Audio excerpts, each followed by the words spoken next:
नमस्कार दोस्तों, मैं मुकेश। दोस्तों, समंदर की लहरों के नीचे एक बहुत बड़ा जियोपॉलिटिकल तूफान आकार ले रहा है।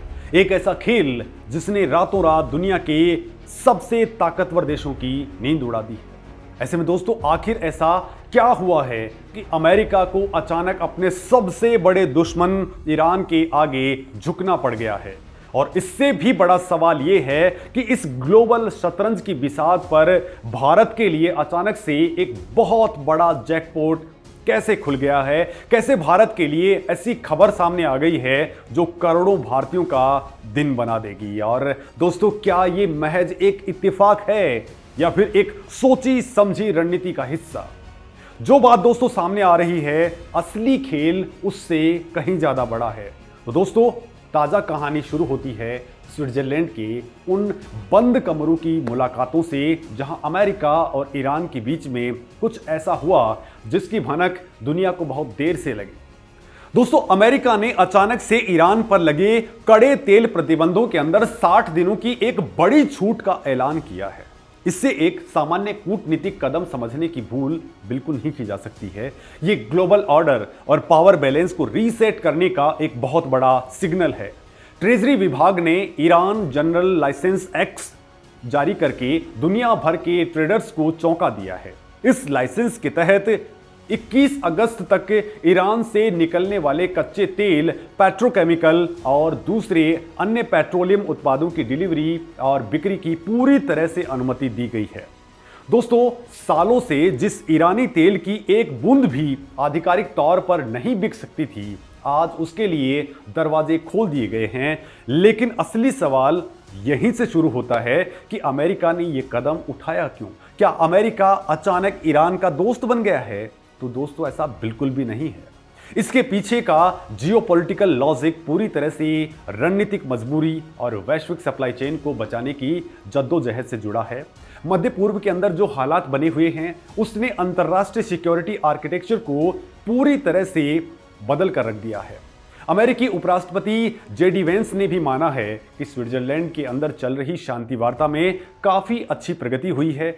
भले ही दोनों देशों के बीच में कई मुद्दों पर मतभेद हैं, लेकिन अमेरिका ये अच्छे से जानता है कि अगर ईरान को दुनिया के सबसे महत्वपूर्ण समुद्री मार्ग यानी कि स्ट्रेट ऑफ हॉर्मुज में कोई भी रुकावट पैदा की, तो इसका सीधा असर ग्लोबल इकोनॉमी के ऊपर पड़ेगा। दोस्तों, एनर्जी मार्केट को स्थिर रखना अमेरिका की एक बड़ी मजबूरी बन गया है। इसी स्ट्रेट ऑफ हॉर्मुज के नाम पर पूरा खेल रचा गया। इस 60 दिनों के अस्थायी समझौते के तहत ईरान ने यह वादा किया है कि वो इस स्ट्रेट से जहाजों की आवाजाही को बिल्कुल भी इफेक्ट नहीं करेगा। बदले में उसे अपने तेल को खुलेआम बेचने की ये संजीवनी मिल गई है। दोस्तों, इस रास्ते का महत्व आप इसी बात से लगा सकते हैं कि पिछले दिनों जब यहां तनाव बढ़ा था तो तेल की कीमतें आसमान छूने लग गई थी। लेकिन दोस्तों, अब इस डी एस्केलेशन के कारण फारस की खाड़ी से ऊर्जा आपूर्ति फिर से सामान्य होने के संकेत मिल रहे हैं। कतर ने भी इसी रास्ते से अपने लिक्विफाइड नेचुरल गैस के जहाज भेजने स्टार्ट कर दिए हैं। ये एक बहुत बड़ा डेवलपमेंट है जिसने पूरी दुनिया की एनर्जी सिक्योरिटी को एक नई डायरेक्शन दे दी है। और दोस्तों, यहीं पर कहानी का सबसे इंटरेस्टिंग पॉइंट है, क्योंकि ईरान इस वक्त एक जबरदस्त जल्दबाजी के अंदर है। क्योंकि दोस्तों, उसके पास में ओनली 60 डेज का टाइम है और समंदर में उसका खजाना फंसा हुआ है। रिसर्च फर्म वॉर्टेक्स के डेटा और विभिन्न इंटरनेशनल रिपोर्ट्स के मुताबिक करीब 68 मिलियन बैरल कच्चा तेल और कंडेंसेट इस वक्त समंदर में तैर रहा है। ये वो तेल है जो टैंकरों के अंदर भरा हुआ है, लेकिन उसके पास में कोई आधिकारिक खरीदार नहीं है। इसके अंदर 80% से ज्यादा जहाजों का फिलहाल कोई भी गंतव्य तय ही नहीं है। ईरान की नेशनल ऑयल कंपनी के प्रतिनिधि अब पागलों की तरह दुनिया भर के अंदर खरीदार ढूंढने में लगे हुए हैं। आधिकारिक लाइसेंस मिलने से पहले ही इन्होंने भारत, जापान और साउथ कोरिया की रिफाइनरी से संपर्क साधना शुरू कर दिया था। ईरान ने न सिर्फ अपने अटके हुए जहाजों को खाली करना स्टार्ट किया है, बल्कि लंबी अवधि के समझौतों पर भी हस्ताक्षर करने के लिए बेताब है। अब दोस्तों, सवाल उठता है कि क्या एशिया के देश ईरान का ये तेल खरीदने के लिए तैयार हैं? तो दोस्तों, यहीं पर सबसे बड़ा ट्विस्ट आता है। जापान और साउथ कोरिया जैसे देशों के ट्रेडर्स फिलहाल कोई भी जल्दबाजी दिखाने के मूड में नहीं हैं। माना जा रहा है कि उनके पास फिलहाल पर्याप्त सप्लाई लाइन मौजूद है। उन्होंने महीनों के संकट को देखते हुए पहले ही अपने वैकल्पिक इंतजाम कर लिए थे। इसके अलावा अमेरिका की नीति में भविष्य के बदलावों को लेकर के भी एक बहुत बड़ा डर बना हुआ है। जियोपॉलिटिकल हालात इतने अनिश्चित हैं कि कोई भी देश जोखिम नहीं लेना चाहता। यूरोपीय संघ और यूके की पाबंदियां भी अपनी जगह कायम हैं, जिससे फाइनेंसिंग और इंश्योरेंस का एक बड़ा संकट या बड़ा प्रेशर पॉइंट बन रहा है। जब तक हालात पूरी तरह से स्पष्ट नहीं हो जाते, ये देश कदम पीछे ही रखेंगे और यही वो पॉइंट है जिसे ज़्यादातर लोग मिस कर रहे हैं और यहीं पर भारत की एंट्री एक गेम चेंजर साबित हो रही है। दोस्तों, भारत दुनिया का एक ऐसा देश है जो अपने कच्चे तेल की 85% से ज़्यादा ज़रूरतें आयात करता है। हमारी एनर्जी सिक्योरिटी हमारी स्ट्रैटेजिक ऑटोनॉमी का सबसे बड़ा हिस्सा है। साल 2009 का वक्त दोस्तों याद कर लीजिए, जब भारत के कच्चे तेल आयात के अंदर ईरान की हिस्सेदारी 14% हुआ करती थी और वह हमारा दूसरा सबसे बड़ा सप्लायर हुआ करता था। लेकिन 2019 के अंदर ट्रंप प्रशासन के कड़े प्रतिबंधों के बाद भारत को मजबूरी के अंदर वहां से तेल खरीदना पूरी तरह से रोकना पड़ गया। इसके बाद में यूक्रेन वॉर के दौरान भारत ने जिस तरह से रसिया से सस्ता तेल खरीद करके पूरी दुनिया को अपनी स्वतंत्र विदेश नीति का लोहा मनवाया, वो एक अलग ही मास्टर स्ट्रोक था।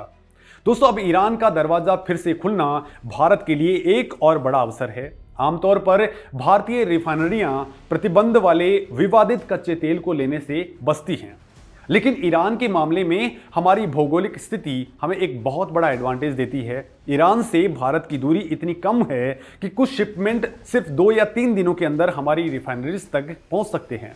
ईरान के पास में समय बहुत कम है, सिर्फ 60 डेज बचे हैं। ऐसे में दोस्तों वो भारत को तेल के ऊपर भारी डिस्काउंट ऑफर कर रहा है। भारत के लिए ये बम्पर फायदे का सौदा साबित हो सकता है। ये सिर्फ तेल खरीदने की बात नहीं है, ये एक पूरा इकोनॉमिक कॉरिडोर और सप्लाई चेन का मामला है।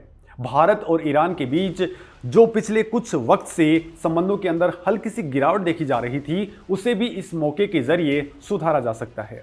अब दोस्तों जरा ध्यान से समझिए, क्योंकि पूरा गेम यहीं से पलटता है। इस पूरे घटनाक्रम का असर सिर्फ कच्चे तेल तक सीमित नहीं है। अमेरिका ईरान शांति वार्ता में प्रगति की खबरों मात्र से ही अंतर्राष्ट्रीय बाजार के अंदर ब्रेंट क्रूड की कीमतें गिरकर के $77-78 प्रति बैरल के करीब पहुंच चुकी हैं। ये दुनिया भर की अर्थव्यवस्थाओं के लिए एक बहुत बड़ी राहत की खबर है।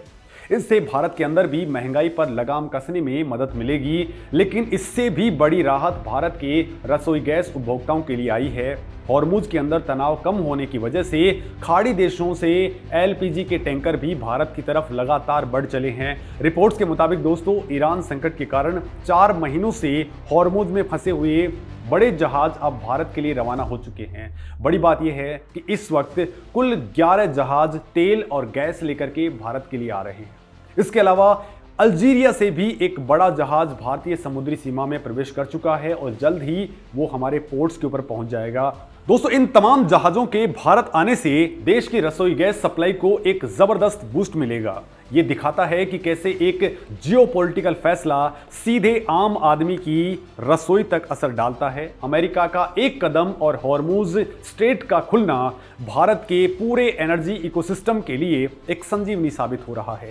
लेकिन दोस्तों, कूटनीति की इस दुनिया में कोई भी फैसला बिना किसी छिपे हुए स्वार्थ के नहीं होता। अमेरिका ने एक कदम सिर्फ तेल की कीमतों को कम करने के लिए नहीं उठाया है, इसके पीछे एक बहुत बड़ा ग्लोबल नैरेटिव काम कर रहा है, जिसे समझना बेहद जरूरी है। अमेरिका के अंदर इलेक्शंस नजदीक हैं, वहां की घरेलू राजनीति के अंदर महंगाई एक बहुत बड़ा फैक्टर है, जो ट्रंप प्रशासन किसी भी कीमत पर यह नहीं चाहता है कि चुनाव से ठीक पहले उनके पेट्रोल स्टेशंस के ऊपर तेल और गैस की कीमतें बढ़ जाएं।